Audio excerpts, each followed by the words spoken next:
결혼 5년 차를 맞이한 민준과 수연 부부는 30 중반의 평범한 직장인 부부였습니다.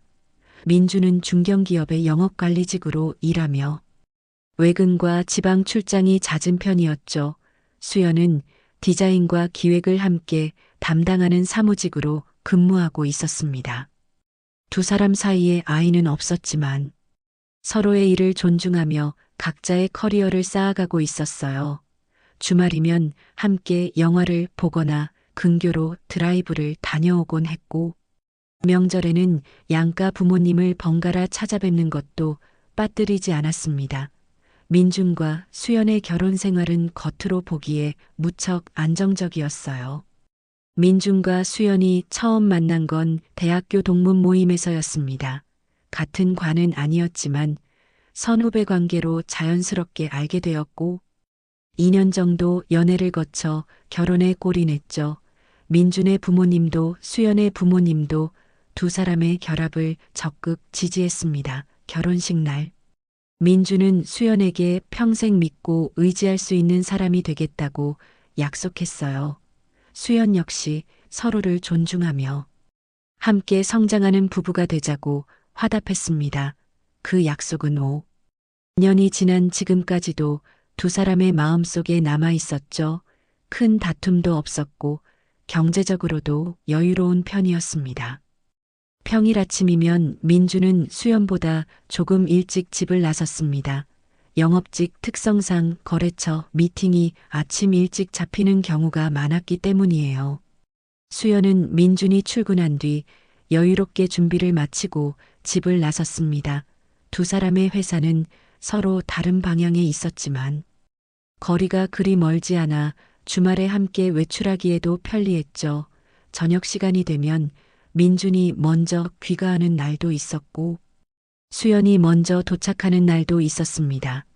누가 먼저 들어오든 상관없이 함께 저녁을 준비하거나 간단히 배달 음식을 시켜 먹으며 하루를 마무리했어요.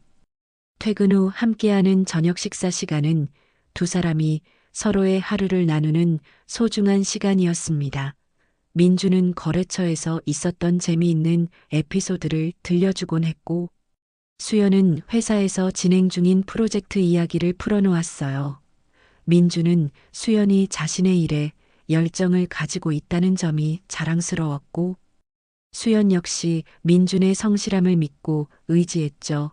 가끔 사소한 의견 차이로 티격태격할 때도 있었지만 금방 풀리곤 했습니다. 그렇게 평범하지만 따뜻한 일상이 이어지고 있었어요. 두 사람은 앞으로도 이런 평화로운 일상이 계속될 거라 믿어 의심치 않았습니다. 민주는 수연과의 결혼 생활에 큰 만족을 느끼고 있었습니다. 결혼 전 연애 시절부터 수연은 자신의 의견을 분명히 밝히면서도 상대방의 입장을 존중할 줄 아는 사람이었죠. 민준 역시 수연의 그런 점을 좋아했고 결혼 후에도 그 부분은 변함이 없었습니다. 두 사람은 중요한 결정을 내릴 때 항상 서로 의논했어요. 집안일도 공평하게 나눠서 했고 주말 계획도 함께 짰습니다. 친구들 사이에서도 민준과 수연 부부는 모범적인 커플로 통했죠. 결혼 생활에 대해 조언을 구하는 후배들에게 민주는 종종 자신의 경험담을 들려주곤 했습니다. 하지만 평온해 보이는 일상 속에는 이미 작은 균열이 생기기 시작하고 있었습니다. 아직은 눈에 보이지 않는 아주 미세한 금이었지만 시간이 지나면서 그 틈은 점점 벌어질 예정이었죠. 민준도 수연도 그 사실을 전혀 눈치채지 못한 채 여느 때와 다름없는 하루하루를 보내고 있었습니다. 민준은 오늘도 거래처 미팅을 마치고 저녁 무렵 귀가할 예정이었어요. 수연에게 문자를 보내 저녁 메뉴를 물어봤고 수연은 치킨을 먹고 싶다고 답했습니다. 민준은 집에 가는 길에 수연이 좋아하는 치킨집에 들러 포장해 가기로 마음먹었죠. 이렇게 소소한 배려와 관심이 쌓여 두 사람의 결혼 생활을 지탱하고 있었습니다. 민준이 아내 수연과 함께 보낸 5년의 시간은 그에게 있어 인생에서 가장 안정적이고 행복한 시기였습니다. 물론 완벽한 결혼 생활이란 존재하지 않는다는 것을 민준도 알고 있었어요. 하지만 적어도 두 사람 사이에는 신뢰가 있었고 그 신뢰는 어떤 어려움도 함께 극복할 수 있게 해주는 힘이었습니다. 민준은 수연을 믿었고 수연 역시 민준을 믿고 있었죠. 그 믿음 위에 쌓아 올린 5년의 시간이 앞으로도 계속 이어질 거라고 민준은 확신하고 있었습니다. 하지만 그 확신은 곧 산산조각 날 운명이었어요. 아직 민준은 알지 못했습니다. 어느 날부터인가 수연의 퇴근 시간이 눈에 띄게 늦어지기 시작했습니다. 처음에는 일주일에 한두 번 정도였던 야근이 점점 잦아졌죠. 수연은 민준에게 마감 때문에 회사에 남아야 한다고 말했습니다. 디자인 작업은 원래 시간이 오래 걸리는 일이라고 덧붙이기도 했어요. 민준은 수연의 설명을 의심 없이 받아들였습니다. 자신도 영업직 특성상 늦게까지 일하는 경우가 많았기 때문에 수연의 상황을 충분히 이해할 수 있었죠. 오히려 늦게까지 일하느라 고생하는 아내가 안쓰러울 뿐이었습니다. 수연의 야근이 잦아지면서 두 사람이 함께하는 저녁 시간은 점점 줄어들었습니다. 민준이 먼저 퇴근해도 수연은 밤 10시가 넘어서야 집에 도착하곤 했어요. 때로는 11시를 훌쩍 넘기는 날도 있었습니다. 민준은 수연을 위해 저녁을 미리 준비해 두거나 간단히 데워 먹을 수 있는 음식을 사다 놓았죠. 수연은 피곤한 얼굴로 집에 들어와 샤워를 하고 간단히 식사를 마친 뒤 곧바로 침대에 누웠습니다. 대화를 나눌 여유조차 없어 보였어요. 민준은 수연이 일 때문에 많이 지쳐 있다고 생각했습니다. 민준의 업무 루트에는 수연의 회사 근처를 지나는 도로가 포함되어 있었습니다. 거래처를 방문하고 돌아오는 길에 자연스럽게 그 건물 앞을 지나치게 되었죠. 낮 시간에는 별 생각 없이 지나쳤지만 저녁 늦게 그 길을 지날 때면 민준은 습관적으로 수연의 회사 건물을 쳐다보게 되었습니다. 대부분의 사무실 불이 꺼진 밤 시간이었지만 유독 한 곳만 불빛이 환하게 켜져 있는 게 눈에 들어왔어요. 민준은 그곳이 수연이 일하는 공간이겠거니 생각했습니다. 아내가 저렇게 늦게까지 일하고 있구나 싶어 마음이 짠했죠.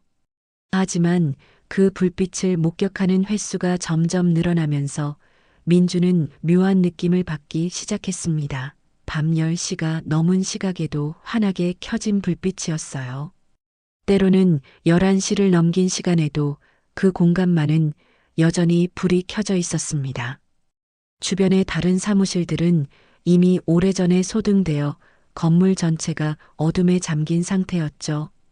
그런데 그 한 곳만은 예외였습니다. 마치 그곳에서만 시간이 다르게 흐르는 것처럼 보였어요. 민주는 수연이 정말 그렇게 늦게까지 매일 일만 하는 게 맞는지 의문이 들기 시작했습니다.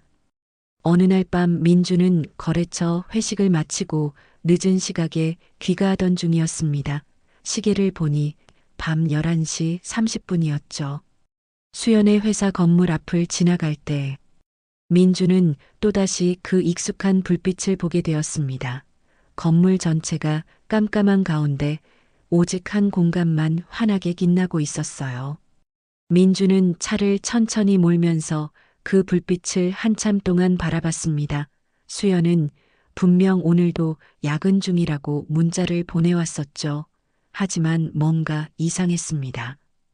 이렇게 늦은 시각까지 매번 같은 패턴으로 불이 켜져 있다는 게 자연스럽지 않게 느껴졌어요.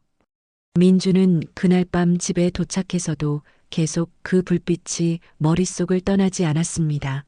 수연은 이미 귀가해서 샤워를 마치고 침대에 누워 있었죠.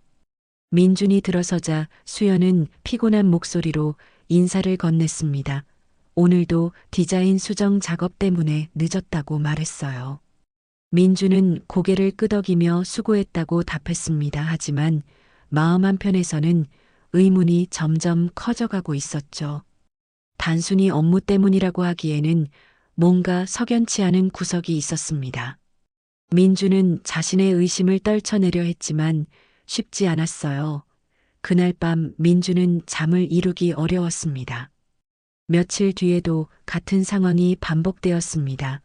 민준이 저녁 늦게 거래처를 방문하고 돌아오는 길에 수연의 회사 건물을 지나칠 때마다 그 불빛은 여김없이 켜져 있었어요. 마치 정해진 시간표처럼 규칙적이었습니다. 민주는 이제 그 불빛을 볼 때마다 불편한 감정을 느끼기 시작했죠. 의심하고 싶지 않았지만 뭔가 잘못되어 가고 있다는 예감이 점점 강해졌습니다. 민주는 수연에게 직접 물어볼까 고민했지만 확실한 근거도 없이 괜한 의심을 하는 것 같아 차마 입을 떼지 못했어요. 하지만 그 불빛은 계속해서 민준의 마음속에 의문을 심어놓고 있었습니다. 그러던 어느 날 수연의 회사에서 창립기념 행사가 열린다는 소식을 듣게 되었습니다. 수연은 민준에게 가족 동반 행사라며 함께 참석하자고 제안했어요. 민준은 기꺼이 수락했습니다. 사실 수연의 회사를 직접 방문해 볼 기회가 별로 없었기 때문에 내심 궁금하기도 했죠. 결혼 5년 동안 수연의 직장 동료들을 만난 적은 몇 번 있었지만 회사 내부를 구경할 기회는 없었습니다. 민주는 이번 기회에 수연이 일하는 공간이 어떤 곳인지 직접 눈으로 확인할 수 있을 거라 생각했어요. 동시에 그 불빛의 정체도 확인할 수 있겠다는 생각이 들었습니다. 행사 당일 민주는 수연과 함께 회사에 도착했습니다. 건물 로비에서부터 행사 안내 현수막이 걸려 있었고 직원들과 가족들이 삼삼오오 모여 담소를 나누고 있었죠. 수연은 민준을 이끌고 자신의 부서가 있는 층으로 올라갔습니다. 엘리베이터에서 내리자 넓은 사무 공간이 펼쳐졌어요. 책상들이 줄지어 배치되어 있었고 파티션으로 구역이 나뉘어 있었습니다. 수연은 민준에게 자신의 팀원들을 소개했죠. 동료들은 민준을 반갑게 맞이하며 수연이 평소 남편 자랑을 많이 했다고 농담을 건넸습니다. 수연은 민준을 데리고 사무실 구석구석을 안내했습니다. 회의실도 보여주고 휴게 공간도 지나쳤죠. 그러다 수연이 복도 끝쪽을 가리키며 자신이 주로 작업하는 공간이라고 설명했습니다. 민주는 수연을 따라 가쪽으로 걸어갔어요. 복도를 따라 걷다 보니 일반 사무 공간과는 분리된 별도의 문이 나타났습니다. 수연이 문을 열자 생각보다 아담한 크기의 독립된 공간이 모습을 드러냈죠. 책상 2개와 회의용 테이블 하나가 놓여 있었고 한쪽 벽면에는 디자인 샘플들이 붙어 있었습니다. 창문으로는 도심의 야경이 한눈에 들어왔어요. 민주는 이 공간의 구조를 유심히 살펴봤습니다. 일반 사무실과 떨어져 있어 외부 시선이 거의 닿지 않는 위치였죠. 복도 끝자락이라 지나다니는 사람도 많지 않아 보였습니다. 수연은 이곳이 디자인팀과 기획팀이 협업할 때 사용하는 공간이라고 설명했어요. 협력업체 담당자들과 미팅할 때도 이 공간을 주로 쓴다고 덧붙였습니다. 외부 인원이 자유롭게 출입할 수 있도록 별도의 출입 카드 없이도 접근 가능한 구조라고 했죠. 민주는 고개를 끄덕이며 들었지만 마음 한편에서는 불편한 감정이 스멀스멀 올라오기 시작했습니다. 민주는 창밖을 내다봤습니다. 이곳에서 보이는 야경이 낯설지 않았어요. 자신이 차를 몰고 지나다니던 도로가 바로 저 아래쪽이었습니다. 그리고 밤마다 보던 그 불빛이 바로 이 공간에서 나오는 것이었죠. 민주는 순간 온몸에 소름이 돋는 느낌을 받았습니다. 자신이 수없이 목격했던 그 환한 불빛의 정체가 바로 여기였던 거예요. 수연이 말한 대로라면 이곳은 업무용 협업 공간이었지만 왜인지 민준의 마음속에는 의심이 깊어져만 갔습니다.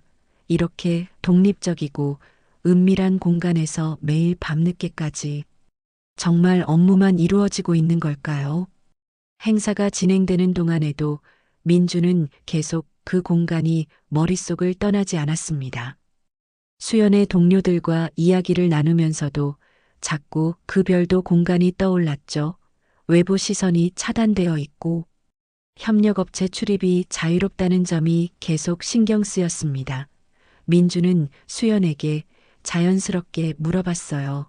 협력업체 사람들이 자주 오냐고요.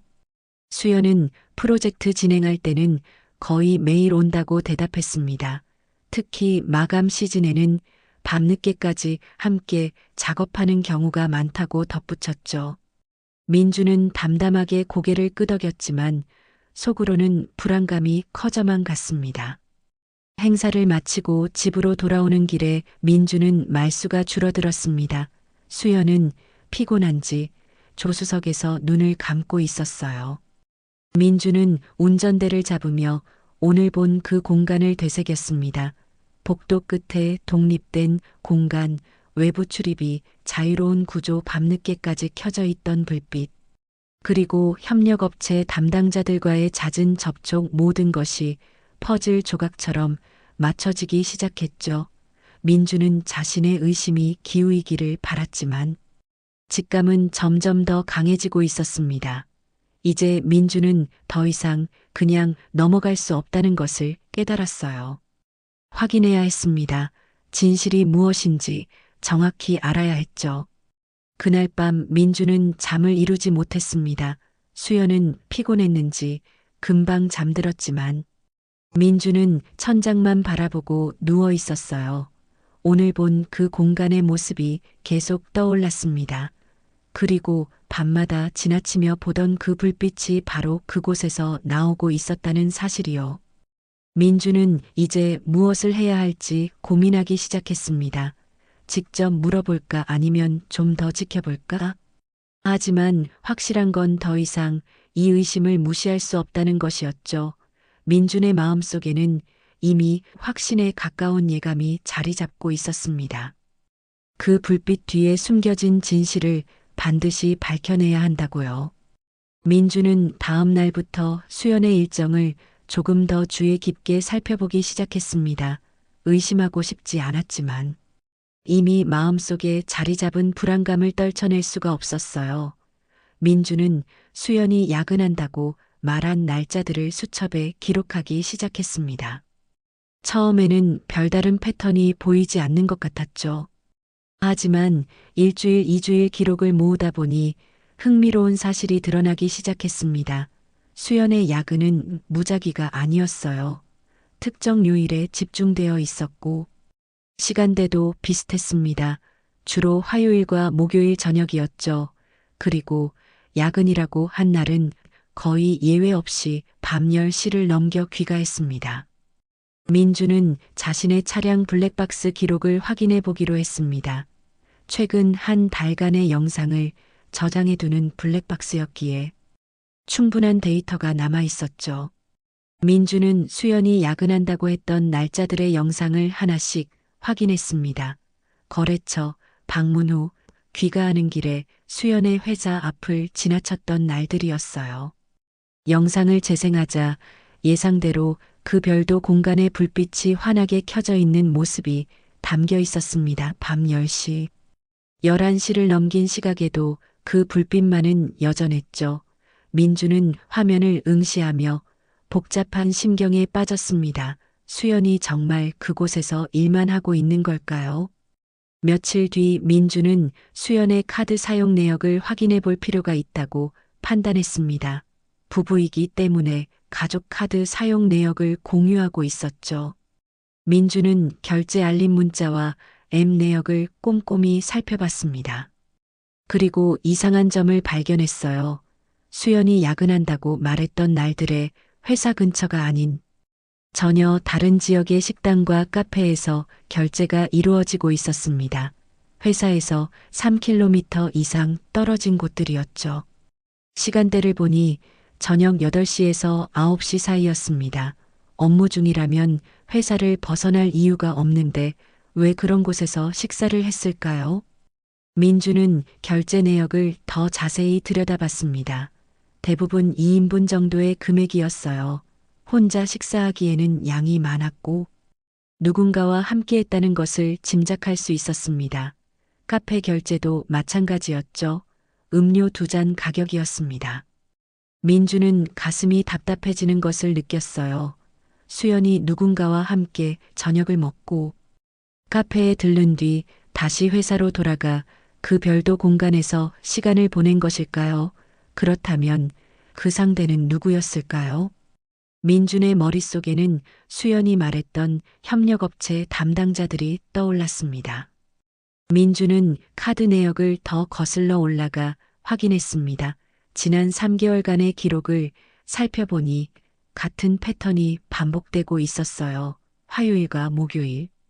저녁마다 비슷한 지역의 식당과 카페에서 결제가 이루어졌습니다. 그리고 그날 밤 수연은 어김없이 늦게 귀가했죠. 민주는 이제 더 이상 우연이라고 생각할 수 없었습니다. 너무나 명확한 패턴이었어요. 수연의 야근은 진짜 업무 때문이 아니었던 겁니다. 누군가와 정기적으로 만나 시간을 보내고 있었던 거죠. 민주는 손이 떨리는 것을 느꼈습니다. 민주는 자신이 수집한 정보를 정리해 봤습니다. 특정 요일과 시간대에 반복되는 야근, 패턴 회사 근처가 아닌 외부 식당과 카페에서의 식사 2인분 규모의 결제 내역, 그리고 밤늦게까지 켜져 있던 별도 공간의 불빛 모든 것이 한 가지 결론을 향해 가고 있었습니다. 수연은 누군가와 은밀하게 만나고 있었어요. 그것도 정기적으로 계획적으로요. 민주는 배신감에 치를 떨었지만 동시에 냉정함을 잃지 않으려 애썼습니다. 아직 결정적인 증거는 없었죠. 직접 확인해야 했습니다. 민주는 다음 화요일을 기다리기로 했습니다. 수연의 패턴대로라면 이번 주 화요일에도 같은 일이 반복될 것이었어요. 민주는 그날 저녁 거래처 일정을 일부러 수연의 회사 근처로 잡았습니다. 퇴근 시간 이후에도 그 지역에 머물 수 있도록 계획을 짰죠. 민주는 직접 눈으로 확인하고 싶었습니다. 수연이 정말 누군가와 만나고 있는지, 그리고 그 상대가 누구인지요.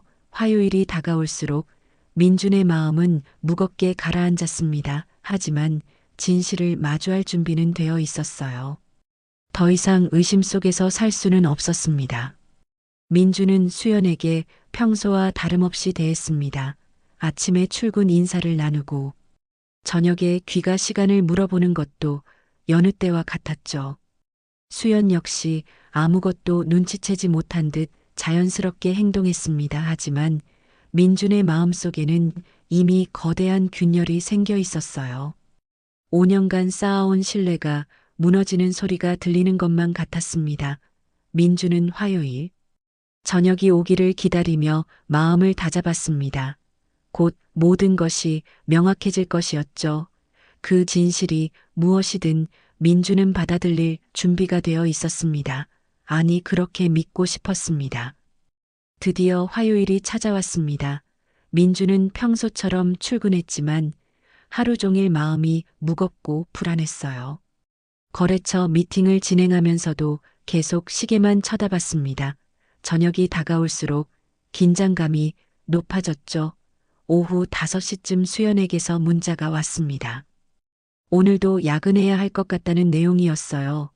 민주는 예상했던 메시지였지만 그래도 가슴이 철렁 내려앉았습니다. 알겠다고 짧게 답장을 보낸 뒤 민주는 저녁 일정을 최종 점검했습니다. 거래처 미팅은 6시 30분에 끝날 예정이었고 그 이후 시간은 모두 자유로웠죠. 저녁 7시 민주는 수연의 회사에서 멀지 않은 곳에 차를 세웠습니다. 회사 건물이 한눈에 보이는 위치였어요. 민주는 블랙박스를 켜두고 창밖을 주시했습니다. 퇴근 시간이라 사람들이 건물에서 나오기 시작했죠.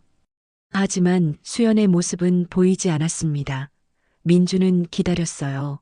7시 30분. 8시가 지나도 수연은 나타나지 않았습니다. 건물의 불빛이 하나둘 꺼져가기 시작했죠. 하지만 민준이 알고 있는 그 별도 공간만은 여전히 환하게 불이 켜져 있었습니다. 8시 40분쯤 민준은 건물 입구에서 수연의 모습을 발견했습니다. 수연은 혼자가 아니었어요. 30대 중반으로 보이는 남자와 함께 걸어 나오고 있었습니다. 두 사람은 나란히 걸으며 무언가 이야기를 나누고 있었죠. 민준은 차 안에서 숨을 죽이고 그 장면을 지켜봤습니다.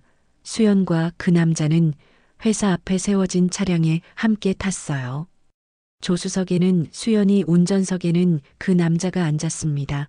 차량이 출발하자 민준도 뒤따라 움직였습니다. 적당한 거리를 유지하며 미행했죠. 두 사람이 탄 차량은 회사에서 3km 정도 떨어진 주택가 쪽으로 향했습니다. 민준이 카드 내역에서 확인했던 식당가 근처였어요. 차량은 한 이탈리안 레스토랑 앞에 멈췄습니다. 수연과 그 남자가 차에서 내려 레스토랑으로 들어갔죠. 민준은 조금 떨어진 곳에 차를 세우고 두 사람을 지켜봤습니다. 창문 너머로 두 사람이 마주 앉는 모습이 보였어요. 메뉴판을 보며 웃고 있는 수연의 표정이 너무나 편안해 보였습니다. 민준은 주먹을 꽉 쥐었습니다. 저런 표정을 최근 자신에게는 보여준 적이 없었죠. 1시간 정도 지나 두 사람이 레스토랑에서 나왔습니다. 이번에는 근처 카페로 걸어갔어요. 민준은 차에서 내려 멀찍이 떨어진 채로 뒤따라갔습니다. 카페 창가 자리에 앉은 두 사람의 모습이 보였죠. 수연은 그 남자와 마주 앉아 커피를 마시며 이야기를 나누고 있었습니다. 가끔 웃음을 터뜨리기도 했어요. 두 사람 사이의 분위기는 단순한 업무 관계로 보이지 않았습니다. 너무나 친밀하고 자연스러웠죠. 민주는 그 장면을 보며 속이 타들어가는 것 같았습니다. 하지만 아직 더 확실한 증거가 필요했어요. 30분쯤 뒤 두 사람은 카페를 나와 다시 차에 탔습니다. 이번에는 수연의 회사 방향으로 돌아가는 것 같았어요. 민준도 다시 차를 몰아 뒤따라갔습니다. 예상대로 그들은 회사 건물로 돌아갔죠. 주차장에 차를 세운 뒤 두 사람은 건물 안으로 들어갔습니다. 민준은 조금 떨어진 곳에서 차를 세우고 건물을 바라봤어요. 얼마 지나지 않아 그 별도 공간의 불빛이 환하게 켜졌습니다. 민준이 수없이 목격했던 바로 그 불빛이었죠. 이제 그 불빛의 의미를 정확히 알게 되었습니다. 민준은 차에서 내려 건물 가까이 다가갔습니다. 그 별도 공간의 창문이 어렴풋이 보이는 위치까지 갔어요. 커튼이 완전히 쳐져 있지는 않았지만 내부가 선명하게 보이지는 않았습니다. 다만 두 사람의 그림자가 움직이는 것이 보였죠. 민주는 한참을 그 자리에 서서 지켜봤습니다. 10시가 넘어가도 불빛은 꺼지지 않았어요. 11시가 가까워져도 마찬가지였습니다.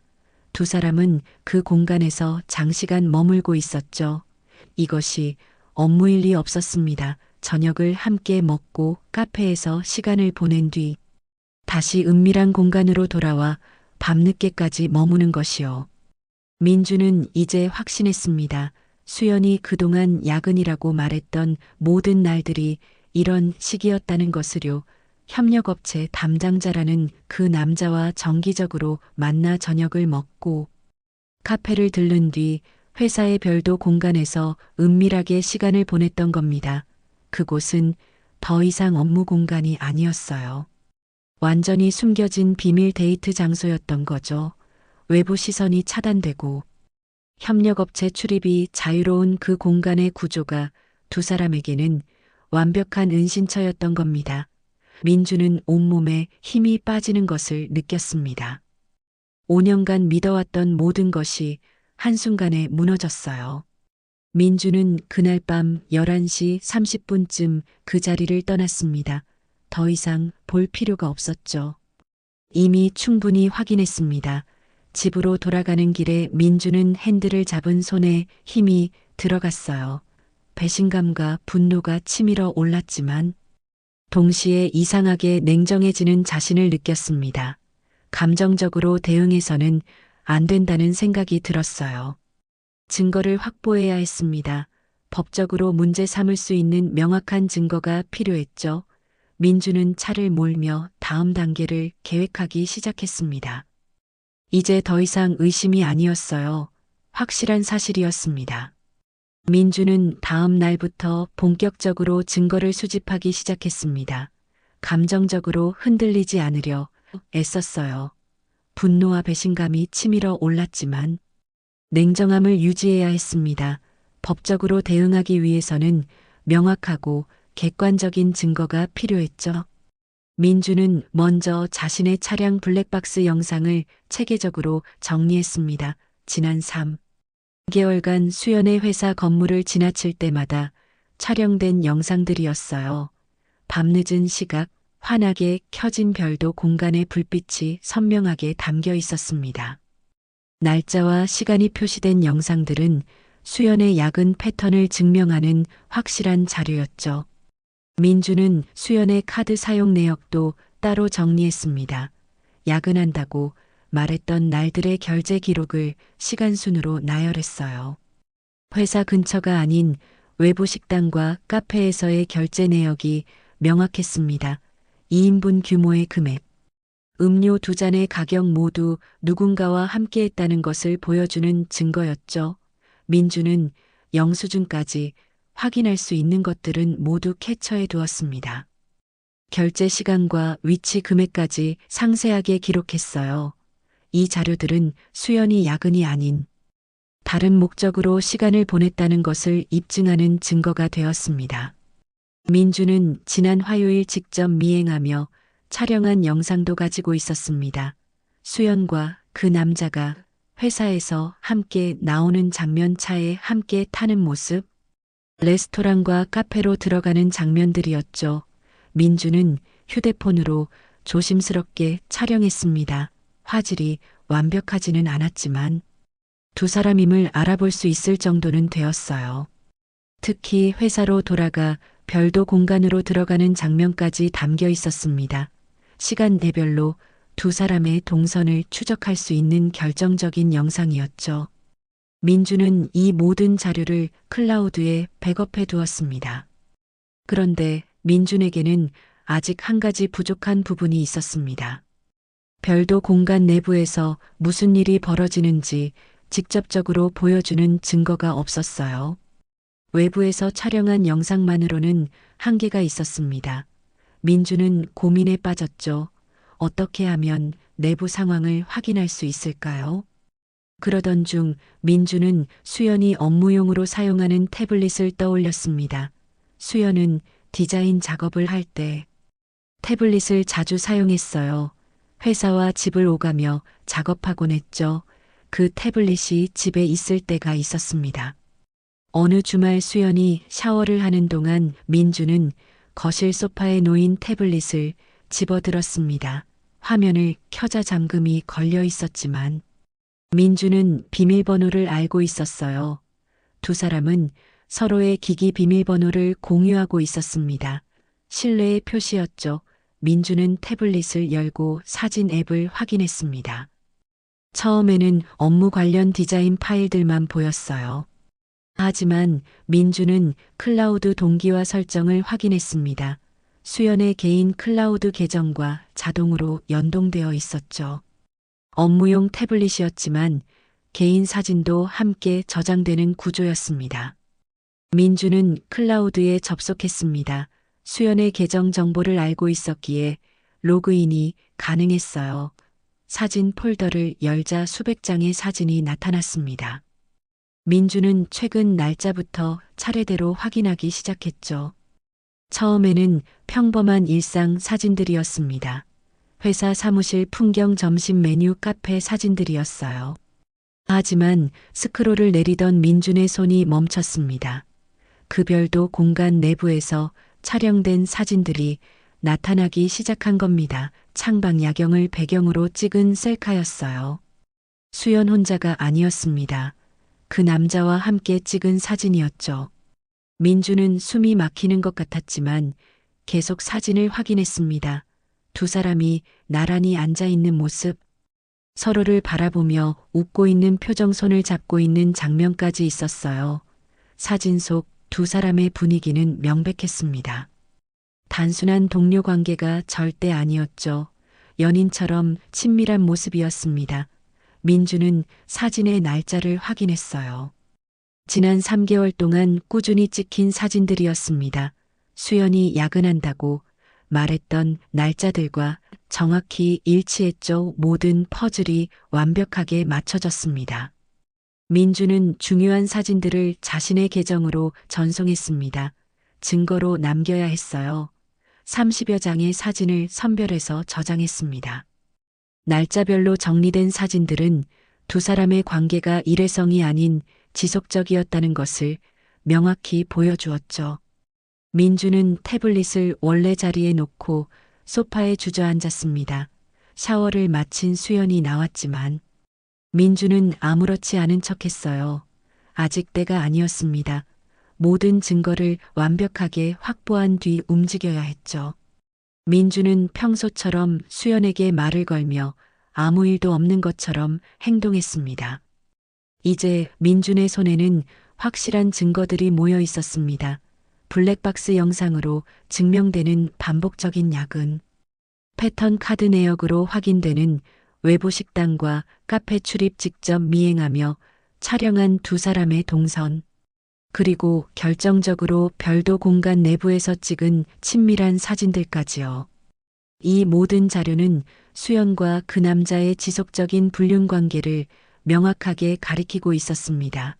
민주는 이제 법적 대응을 준비할 수 있었어요. 변호사를 선임하고 이혼 소송과 상간자 소송을 동시에 진행할 계획이었습니다. 더 이상 감정에 휘둘리지 않았죠. 냉정하고 차분하게 다음 단계를 준비했습니다. 민주는 며칠 뒤 법률 상담을 받으러 갔습니다. 변호사에게 모든 증거 자료를 제출했어요. 변호사는 자료를 검토한 뒤 충분히 소송을 진행할 수 있다고 말했습니다. 특히 사진 자료가 결정적이라고 했죠. 민주는 이혼 소송과 함께 상간자를 상대로 한 손해배상 청구 소송도 준비하기로 했습니다. 변호사는 소송 준비에 2주 정도 시간이 필요하다고 했어요. 민주는 그 시간 동안 집에서 수연과 평소처럼 지냈습니다. 아무것도 모르는 척하며 태연하게 행동했죠. 하지만 민준의 마음속에서는 이미 모든 것이 끝나 있었습니다. 5년간의 결혼 생활이 막을 내리고 있었어요. 2주가 지나고 드디어 소송 서류가 준비되었습니다. 민주는 변호사 사무실에서 최종 서류를 검토했어요. 이혼 소송 청구서와 상간자를 상대로 한 손해배상 청구 소송 서류였습니다. 민주는 서류에 서명하며 복잡한 감정을 느꼈죠. 5년간 함께한 시간이 이렇게 법적 문서로 정리되는 것이 씁쓸했습니다. 하지만 더 이상 돌이킬 수 없었어요. 수연이 먼저 배신했고 민주는 그에 상응하는 대가를 치르게 할 것이었습니다. 변호사는 일주일 내로 소송 서류가 각각 송달될 것이라고 말했습니다. 민주는 그날 저녁 집으로 돌아와 수연에게 사실을 알렸습니다. 거실 소파에 앉은 수연 앞에 증거 자료들을 내밀었어요. 블랙박스 영상, 카드 사용 내역 미행 사진, 그리고 클라우드에서 가져온 친밀한 사진들까지 모두 보여줬습니다. 수연의 얼굴이 새하얗게 질렸죠. 변명할 여지가 없었습니다. 모든 증거가 너무나 명확했으니까요. 민주는 담담한 목소리로 이혼 소송과 상간자 소송을 진행한다고 통보했습니다. 수연은 울먹이며 사과했지만 민주는 듣지 않았어요. 이미 마음의 문을 닫아버린 뒤였습니다. 민주는 그날 밤 집을 나와 호텔에 체크인했습니다. 더 이상 수연과 같은 공간에 있고 싶지 않았어요. 며칠 뒤 민주는 자신의 짐을 챙겨 새로운 원룸을 얻었습니다. 당분간 혼자 지내기로 결심한 거죠. 수연은 계속 연락을 시도했지만 민주는 모두 무시했습니다. 변호사를 통해서만 소통하겠다고 분명히 했어요. 일주일 뒤 소송 서류가 정식으로 수연에게 송달되었습니다. 동시에 상간자인 재훈에게도 손해배상 청구 소송 서류가 전달되었죠. 재훈은 협력업체 직원이었기에 서류는 그의 회사로 공식 송달되었습니다. 재훈의 회사에 소송 서류가 도착하면서 상황은 급격하게 확산되기 시작했습니다. 인사팀에서 재훈을 불러 사실 확인에 들어갔어요. 불륜관계로 인한 손해배상 소송이라는 내용이 회사 내부에 알려지면서 재훈의 입지는 순식간에 무너졌습니다. 더 큰 문제는 재훈에게 배우자가 있다는 사실이었죠. 소송 서류에는 기혼자라는 사실이 명시되어 있었습니다. 재훈의 아내는 남편 회사로 걸려온 연락을 통해 모든 사실을 알게 되었어요. 청천벽력 같은 소식이었습니다. 재훈의 아내는 즉시 남편을 추궁했고 재훈은 부인할 수 없었죠. 재훈의 가정은 순식간에 파탄났습니다. 아내는 당장 이혼하겠다며 짐을 싸서 친정으로 돌아갔어요. 재훈은 회사에서도 문제가 되었습니다. 협력업체 담당자로서 거래처 직원과 부적절한 관계를 맺었다는 사실이 알려지면서 신뢰에 금이 갔죠. 재훈의 상사는 그를 불러 엄중히 경고했습니다. 회사 이미지에 악영향을 줄 수 있다는 이유였어요. 재훈은 당분간 업무에서 배제되고 대기 발령을 받았습니다. 협력업체와의 거래 관계도 재검토에 들어갔죠. 재훈으로서는 가정과 직장 모두에서 동시에 위기를 맞은 상황이었습니다.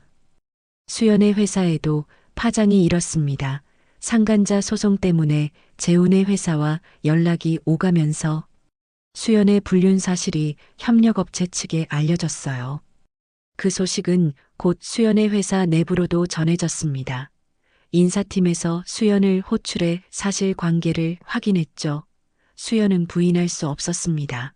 특히 문제가 된 것은 회사의 별도 공간을 사적인 용도로 사용했다는 점이었어요.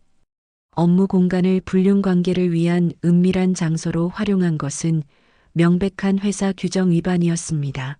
인사팀은 즉시 내부 감사에 들어갔습니다. 내부 감사 과정에서 더 많은 사실이 드러났습니다. 수연과 재훈이 그 별도 공간을 사용한 기록이 출입 로그에 남아 있었어요. 야근 명목으로 늦은 시간까지 체류한 기록 주말에도 출입한 흔적들이 발견되었습니다. 회사 측은 이를 심각한 문제로 받아들였죠. 업무 공간의 사적 사용은 징계 사유에 해당했습니다. 또한 협력업체 직원과의 부적절한 관계는 이해 충돌 가능성도 제기되었어요. 수연이 담당했던 프로젝트에서 재훈의 업체가 혜택을 받았는지 검토에 들어갔습니다. 수연의 업무 전반이 재조사 대상이 되었죠. 수연의 직장 내 입지는 급격히 무너졌습니다. 동료들 사이에서 수군거림이 시작되었어요. 회사 공간을 불륜 장소로 사용했다는 소문이 퍼지면서 수연을 바라보는 시선이 달라졌습니다. 점심시간에 함께 식사하던 동료들도 수연을 피하기 시작했죠. 회의 시간에 수연이 의견을 내도 예전처럼 경청하는 사람이 없었습니다. 신뢰가 완전히 무너진 거예요. 수연은 사무실에서 점점 고립되어 갔습니다. 상사는 수연에게 당분간 중요한 프로젝트에서 배제될 것이라고 통보했어요. 징계 절차가 진행 중이니 결과를 기다려야 한다는 말과 함께였습니다. 2주 뒤 수연은 정직 3개월 처분을 받았습니다. 회사 자산의 사적 사용과 업무 윤리 위반이 징계 사유였어요. 복직 후에도 중요 업무에서 배제될 것이 명백했습니다. 사실상 회사에서의 커리어는 끝난 것이나 다름없었죠. 수연은 절망에 빠졌습니다. 남편도 잃고 직장에서의 입지도 잃었어요. 모든 것이 한꺼번에 무너져 내렸습니다. 재훈 역시 비슷한 상황이었죠. 아내는 이혼 소송을 준비했고 회사에서는 권고사직 압박을 받고 있었습니다. 두 사람의 분류는 결국 모든 것을 파괴했어요. 가정도 직장도 신뢰도 모두 잃어버린 채 남은 것은 후회뿐이었습니다. 민주는 소송 절차를 차분하게 진행해 나갔습니다. 변호사를 통해 수연과의 협의 이혼을 추진했어요. 재산 분할과 위자료 문제를 논의했습니다. 수연은 더 이상 다툴 의사가 없어 보였죠. 모든 잘못이 자신에게 있다는 것을 인정했습니다. 민준이 요구하는 조건을 대부분 수용했어요. 위자료는 2천만 원으로 합의되었고 재산 분할은 6대 4로 민준에게 유리하게 정해졌습니다. 수연은 조용히 서류에 서명했죠. 두 사람의 5년. 결혼 생활은 그렇게 법적 절차로 정리되어 갔습니다. 재혼을 상대로 한 손해배상 소송도 순조롭게 진행되었습니다. 재혼 측 변호사는 합의를 제안했어요. 재판까지 가면 더 큰 금액을 물어야 할 것이 분명했기 때문입니다. 민주는 3천만 원의 손해배상금을 요구했고 재혼은 받아들였죠. 재혼으로서는 빨리 일을 마무리하고 싶었을 겁니다. 이미 아내와의 이혼 소송도 진행 중이었고 회사에서도 퇴사 압박을 받고 있었으니까요. 재혼은 결국 회사를 그만두게 되었습니다. 협력업체와의 신뢰관계가 완전히 깨졌고 내부에서도 더 이상 그를 받아들이지 않았죠. 재혼의 경력에는 지울 수 없는 오점이 남았습니다. 석 달 뒤 민준과 수연의 이혼이 최종 확정되었습니다. 법원에서 이혼 판결문을 받아든 민준은 묘한 감정에 휩싸였어요. 후련하면서도 허전했습니다. 5년이라는 시간이 한순간에 끝나버렸죠. 하지만 민준은 이것이 최선의 선택이었다고 스스로를 다독였습니다. 더 이상 배신자와 함께 살 수는 없었으니까요. 수연은 정직 기간이 끝난 뒤 회사로 복귀했지만 예전 같지 않았습니다. 중요한 프로젝트에서 배제되었고 동료들과의 관계도 회복되지 않았어요.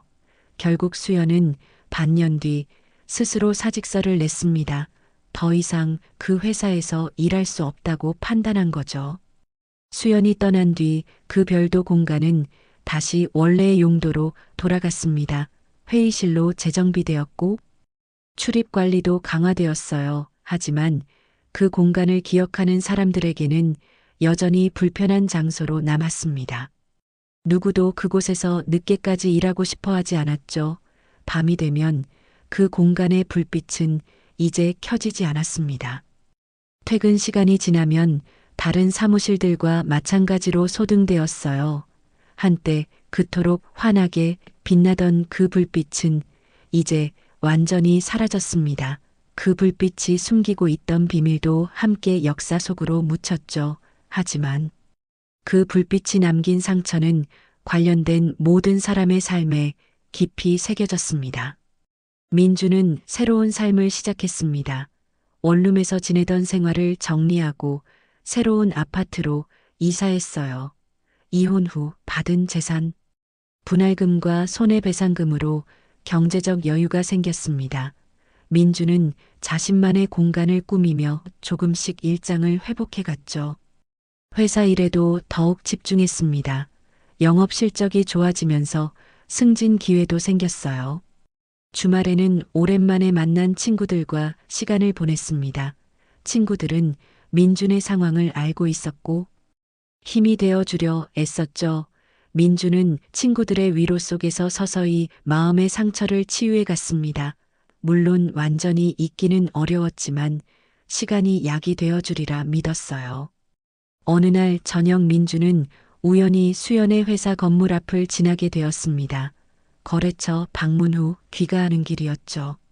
민준은 차를 천천히 몰면서 그 건물을 바라봤습니다. 밤 9시가 넘은 시각이었지만 건물 전체가 어두웠어요. 한때 그토록 밝게 빛나던 그 별도 공간도 깜깜했습니다. 민주는 복잡한 감정을 느꼈죠. 그 불빛을 처음 목격했을 때의 의심, 매일 밤 그 불빛을 보며 느꼈던 불안감, 그리고 진실을 확인한 순간의 배신감까지 모든 기억이 떠올랐습니다. 하지만 이제 그 불빛은 더 이상 켜지지 않았어요. 모든 것이 끝났다는 것을 상징하는 것 같았습니다. 민주는 더 이상 그 건물을 바라보지 않고 시선을 돌렸습니다. 엑셀을 밟아 차를 앞으로 몰았어요. 뒤를 돌아보지 않기로 했습니다. 과거는 과거일 뿐이었죠. 앞으로 나아가야 했습니다. 민준의 차는 어둠 속 도로를 달려 집으로 향했어요. 새로운 집에는 따뜻한 불빛이 민준을 기다리고 있었습니다. 이제 민준에게는 새로운 시작이 있을 뿐이었죠. 그 불빛이 남긴 상처는 시간이 지나면 희미해질 것이었습니다. 민준은 그렇게 믿으며 앞만 보고 나아갔어요. 밤마다 켜져 있던 그 불빛은 결국 모든 관계를 무너뜨린 증거로 역사에 남았지만 이제 그것은 민준의 삶에서 점점 멀어져 가고 있었습니다. 재훈과 수연도 각자의 길을 걸어갔습니다. 재훈은 이혼 후 다른 도시로 이직했어요. 새로운 곳에서 다시 시작하려 했지만 쉽지 않았습니다. 과거의 잘못은 쉽게 지워지지 않았죠. 수연은 작은 디자인 스튜디오에 취직했습니다. 예전처럼 큰 프로젝트를 맡지는 못했지만 생계는 이어갔어요. 두 사람은 서로 연락하지 않았습니다. 그 관계는 이미 끝났고 남은 것은 후회와 상처뿐이었죠. 한때 그토록 환하게 빛나던 그 별도 공간의 불빛처럼 두 사람의 관계도 결국 어둠 속으로 사라져 버렸습니다. 그 불빛이 켜져 있던 시간 동안 쌓였던 모든 것은 한순간에 무너졌고 이제는 각자가 그 대가를 치르며 살아가고 있었습니다.